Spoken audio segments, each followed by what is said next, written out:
أعوذ بالله من الشيطان الرجيم بسم الله الرحمن الرحيم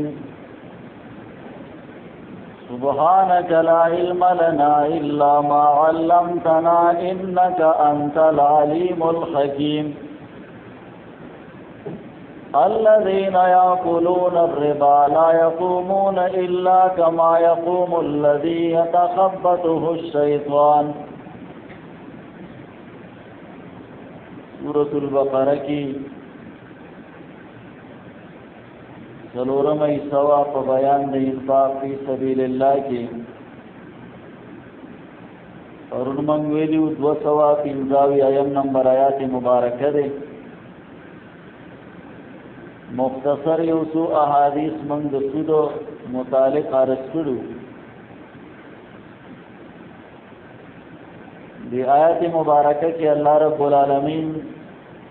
دا ذکر کی چکم خلق بسود مال خوری استعمالی دیبا دا قبر نا شراپاسی ندا سی براپاسی لکا کڑے شیطان لیوانے کڑی او قدبانی جنات او پیریان راغلی مرگی مرس پر راغلی را پریوزی پاسی کی بو بیا برا پریوزی داد دیو جنا داغی وجہ ذکر کی چی بویل یرجی سود او بیا خیو شیر تجارت او اللہ رب العالمین فرمائی چی نا یو شی چرت دے سود اللہ حرام کھڑے دے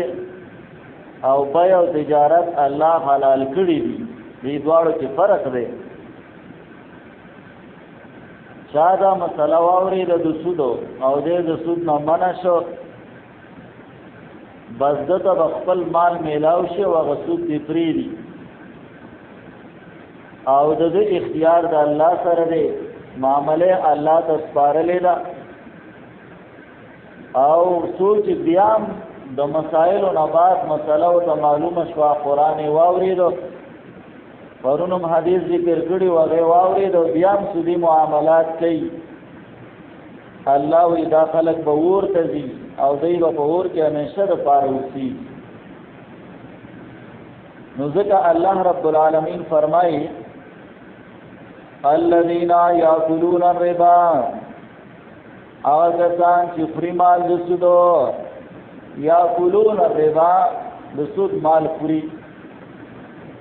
اصل کے سنچے دسود مال خوڑل ناروا دی نا غستلیم ناروا دی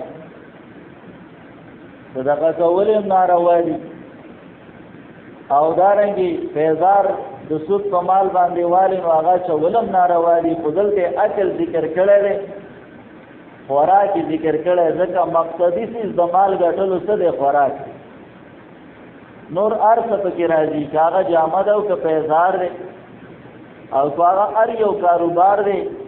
وہ چی دا سود پا مال باندی اغسطے دے نو حرام دے او دائی وعید دے آگا سان چی استعمالی مال دا سودو لا یقومونا الا کما یقوم الذی یتخبطو الشیطانو نو پاسی کی دا قبروننا مگر پشاند پاسی دلو دا کسا یتخبطو الشیطانو جرسی دلوی دتا شیطان من المسجد لیون دوبنا شیطان لیونے کڑے رے مطلب پیریان دیتی دا مرائی نینی ولے رے او را غرزی کی و بیارا پاسی کی دا مرگو مریض دے دا د سودی علامت په قیامت کې چې د قبر نه راپاسي نو په دغه طریقه باندې په قیامت میدان ته رواني را پریوځي به خلک به بختیک دي خلک به د بر رواني دا علامه د عذاب کې رستو دی کوم چې پرون حدیثو کې ذکر شوی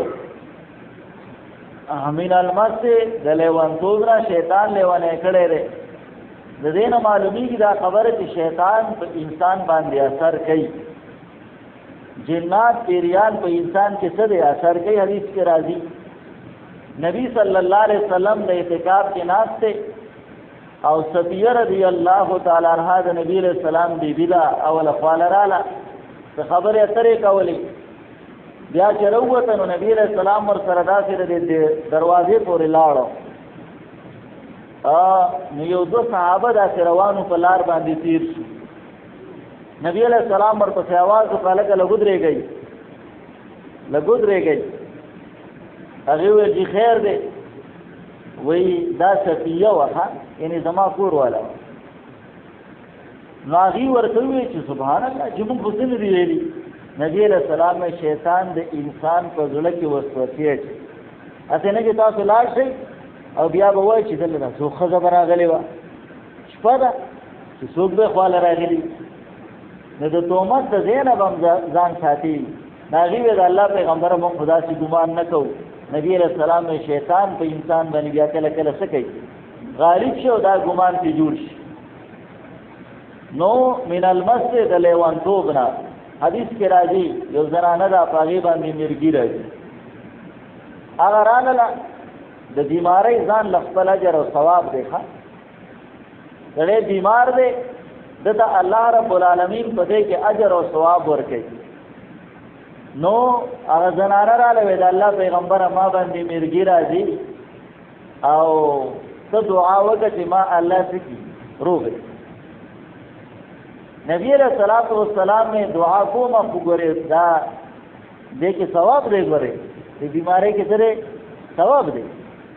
عظیم جیو کار دے چې ما باندې مرګي راشي نو زه ځانه کپڑے لري کو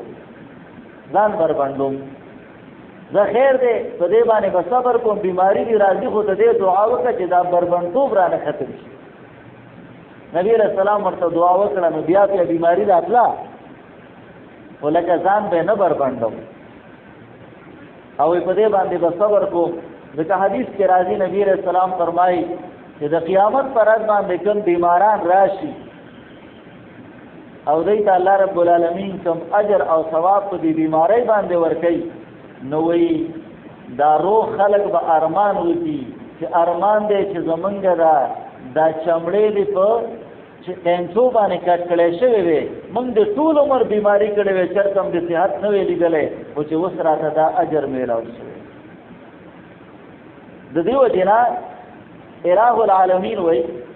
دوی ته به شیطان رسېدلی من المسجد د لیونتوب نه شیطان به لیونی کړی. نو دا د سودي علامه ده د سودي علامه ده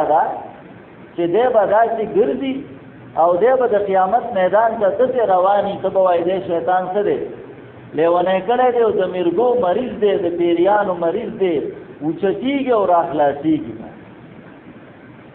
اوچتېږي او راخلاصېږي به. الله رب العالمین دې موږ او تاسو د دغې معاملاتو نه وساتي. کوم سودي معاملات دي بعضې خلک یې هغې کوي نو چې ورته ووایې چې هلکه دا سود مه کوه او کله کله پکې بعضې داسې ظالمي هغه وایي د دې لپاره خو ما ځان ورته نیولی دی. تاسې ما اورېدلي ښه وایي د دې پیسو لپاره ما ځان څه دی ورته نیولی دی. نو بس بیا خو ور دی نو الله دې موږ مسکو ساتي او الله دې دوی ته هدایت کړي. دې وجې نه وروستو راځي امام ابوحنیفه رحمه الله به وایي جړل چې الله رب العالمین د کافر لپاره کوم عذاب تیار کړی دی نو هغې د سودي لپاره هم تیار کړی. کافر به هم الله وایي اور کې همیشه لپاره اوسېږي او سودي لپاره هم الله وایي دی به اور کې څه دی همیشه اوسي. دا همیشه نه مراد یا ډېره زمانه ده او یا دا ده چې حلال یې ګڼي لکه دغه چې وایي چې اوس ما اور ته ځان نیولی دی نو سود یې حلال وګڼه نو چې حلال یې وګڼو نو څه شو اسلام نه بهر شو او چې بهر شو نکاح هم ټوټ گیا نکاح د دې وجې نه الله رب العالمین علامه ذکر کړه. زمونږ په ټول کاروبار پورې په سود دی زمونږ بینکونه ټول په سود باندې روان دي. خبر یې ټول بینکونه څه دي په سود باندې روان دي او ټول زمونږ شیخ الحدیث نور الله مرقده به فرمایلو هغه به وایي دلته حلال څیز نه میلاویږي الا که غر ته لاړ شي او په غر کې ساګ راوشي. وایي د پټي ساګ هم خبره خطرناکه ده. ولې د پاکستان سره ولا ورتلی شوې ده هلې نو زمونږ ورشه په سود باندې روان دی بلکې هم تر دې زمونږ کوپړۍ هم په سود روانې دي ځکه چې موږ خو قرضدار یو که نه اول ته راپسې سود څه دی چاړه دی ځکه زمونږ خو خرچې ډېرې دي زمونږ خرچې څه دي ډېرې دي الله دې کمې او الله دې موږ دې سودي پروګرام نه وزګار پاکستان بچي قرضدار دی نن که پیدا کیږي نو هغه په اربونو سوونو سره قرضدار کنن پیدا شي هغه غریب قرضدار څه خبره نه الله والله نه بس دا ما ته ټول قرضدار غم نه کوه الله دې معافي وکړي د دې وجنا حدیث کې راځي او قیامت ته نږدې به یو سړی سود نه کوي نو دا هغه لوګي به ورته ورسېږي هغه ګرد غبار هغه دا دی که نه بلکې سودي معاملات باندې خلک پرېکټي کوي لکه مطلب دا دی چې سود پروګرام کوي او بعضې خلک داسې دي چې هغه به د سود ترتیب نه کوي خو بیا به زمونږ ضرورت دی نو څه به کوي ورته موږ خو کمزوري یو عاجزه یو وس هم رسېږي نو او چېرته به ځي د دې وجې نه الله رب العالمین د سودي د علامه ذکر کړه بیا ورته وچ الذين كسان ياكلون الربا استعمال مال رسدو لا يقومون نبا پاسيږي د قبرونو الا كما يقوم الذي مگر پشان د پاسېدل دا چې تخبطو شیطانو رسیدلوي دل شیطان من المسجد لون توبدا واخر دعوانا الحمد لله ربنا ظلمنا انفسنا وان لم تغفر لنا وترحمنا لنكونن من الخاسرين ربنا وآتنا ما وعدتنا على رسولك ولا تخزنا يوم القيامة إنك لا تخلف الميعاد